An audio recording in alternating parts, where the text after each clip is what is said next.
Alors ici, on va les mettre des filets parce que c'est intéressant de mettre 1 ou 2 filets pour encadrer la mise en page. Et ici, je vais, comme dans certains magazines, mettre une ligne noire, c'est ce qu'on appelle un filet. Hein. On ne va pas partir à la pêche. Hein. Quand on parle de filet, c'est juste une ligne.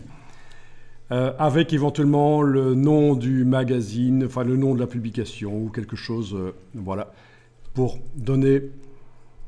C'est un peu décoratif, entre guillemets, et ça encadre un peu la mise en page, ça peut être bien. Et donc, on va le faire dans le gabarit si on veut que ça aille sur toutes les pages. Alors, on va dans le gabarit.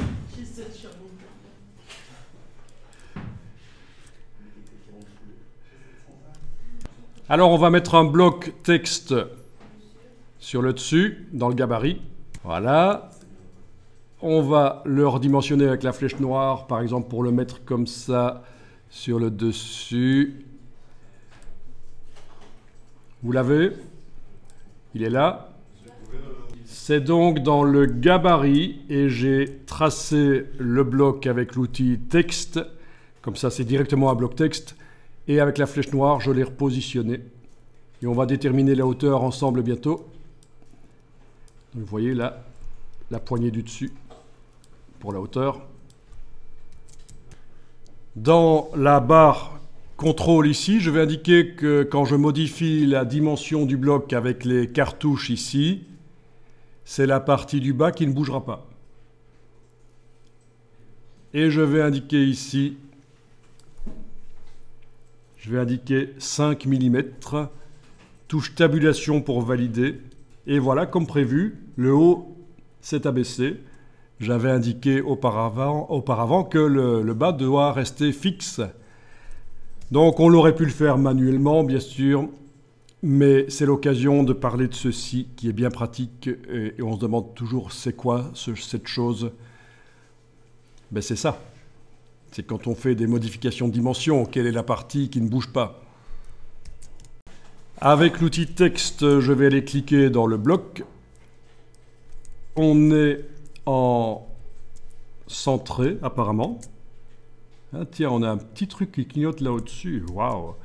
Alors, par la palette des styles de paragraphe, texte, style de paragraphe, je vais remettre ça en paragraphe standard, comme si je démarrais. Voilà. Ah tiens, et aussi, on l'a fait sur quel calque, ça? Oui, sur le calque numérotation, ça pourrait aller. C'est pas un problème, puisque c'est pas au même endroit que la numérotation. Si je sélectionne le bloc avec la flèche noire, il est, on le voit, sur le calque numérotation. Tiens, je vais verrouiller les deux autres pour être certain de ne pas d'aller mettre des choses dessus. Voilà. Et donc, du coup, oui, si je veux être propre, ce qui paraît qu'il faut que je sois propre, je vais... Voilà. Ok, numérotation effilée. J'ai juste renommé le calque, vous n'êtes pas obligé de le faire, c'est juste moi ici. Donc, je disais, dans le bloc, je viendrai appliquer paragraphe standard, je me suis débarrassé de tout style qui aurait été automatiquement hérité par le texte quand je commence à travailler là. Et je vais taper le nom du magazine.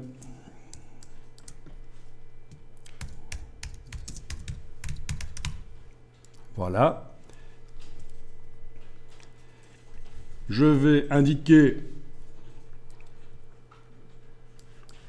à l'autre bout du bloc que c'est une édition spéciale du magazine.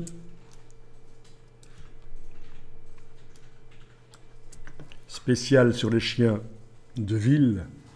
Comment je fais? Là, je suis en...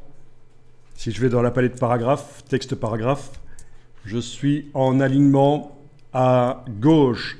Comment je fais pour écrire au bout du bloc un texte aligné à droite? Avec la tabulation.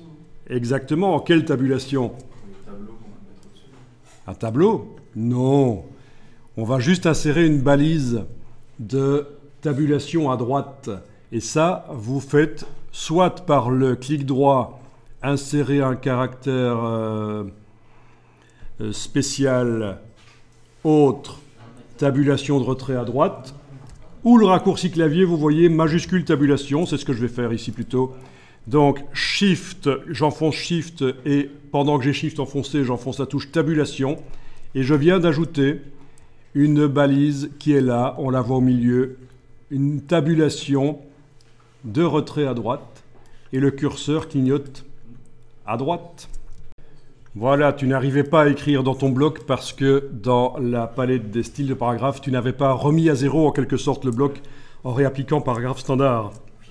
Et donc il y avait des choses bizarres qui arrivaient.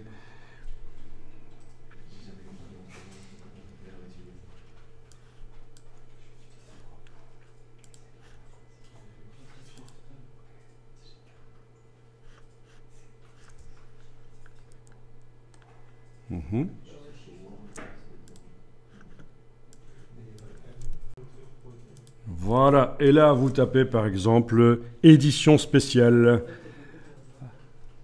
Et ça c'est pas évident parce qu'il faut commencer par un E majuscule avec accent. Et là, comment faire? J'y arrive. Donc j'ai enfoncé... Ah oui, vous êtes sur un PC, je suis sur un Mac, donc ça va être difficile de le dire.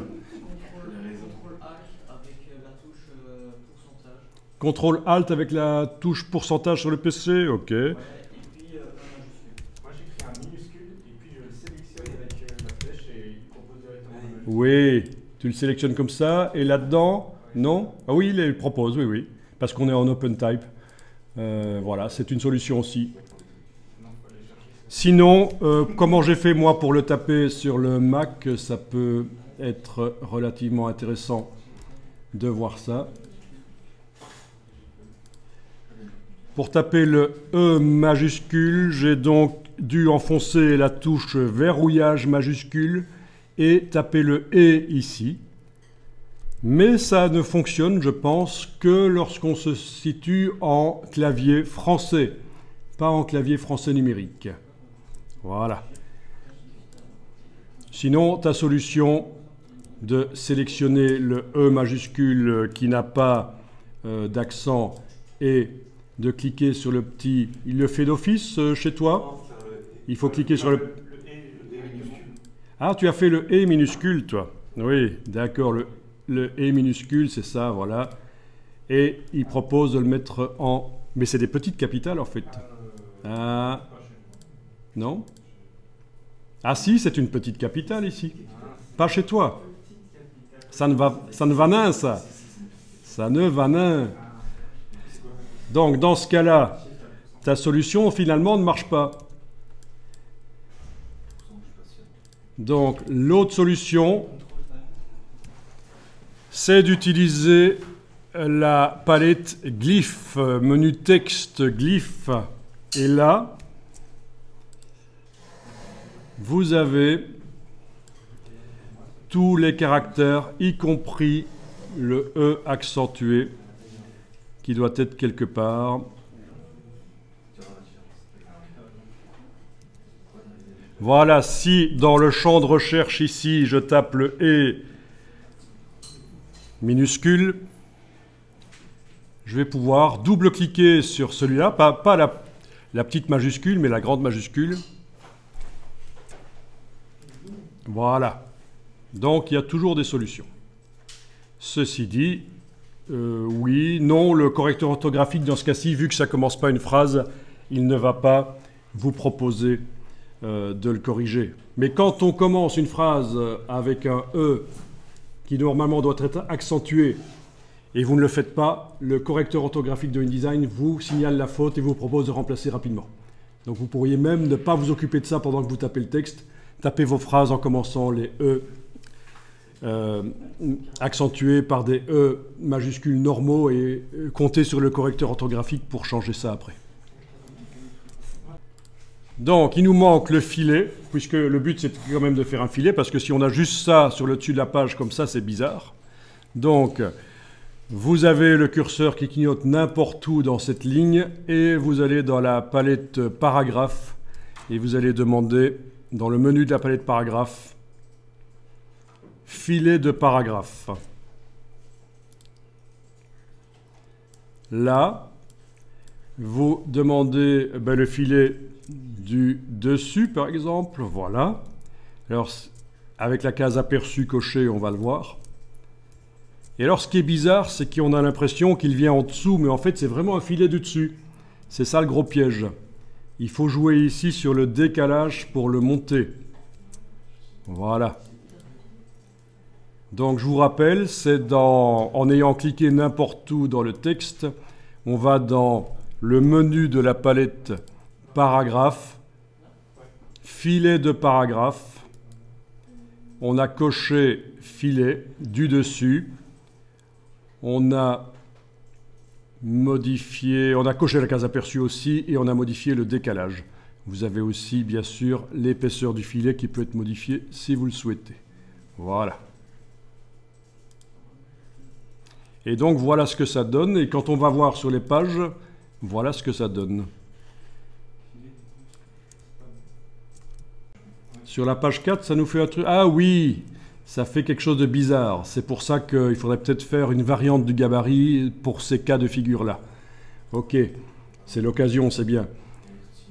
Donc, si je reviens ici dans le filet, il y a quand même quelque chose que j'aimerais faire, c'est faire en sorte que le filet soit un peu plus grand que le texte, qu'il aille un peu plus vers la gauche, là, et de l'autre côté, un peu plus vers la droite, ce serait quand même plus gracieux. Donc je clique n'importe où dans le texte, je vais demander donc dans la palette paragraphe les filets de paragraphe, et vous avez ici le retrait à gauche et le retrait à droite. Essayons le retrait à droite, j'augmente, il faut le faire en négatif, voilà, d'accord. Et je vais mettre la même chose comme retrait à gauche en négatif, -2. OK. Allons voir ce que ça donne de l'autre côté. Waouh, waouh, waouh, waouh. Pas la barre d'espacement, puisque je suis avec l'outil texte, la touche Alt. Et voilà. La touche Alt pour avoir la main. La touche Option. Quand on est en train de manipuler du texte. Et voilà ce que ça donne. Bon. Alors je me dis en voyant la page que ce serait quand même bien d'avoir plus d'espace entre le filet et le texte. On va tenter ça. D'abord, on va peut-être enregistrer, on ne sait jamais.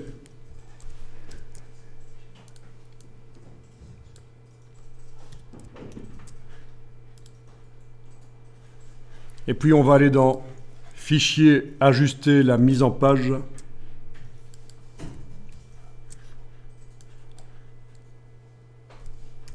On va aller augmenter la marge de tête.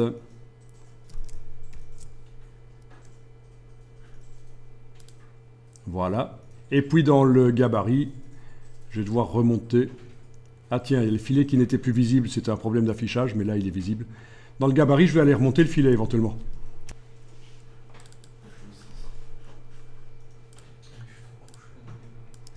Voilà.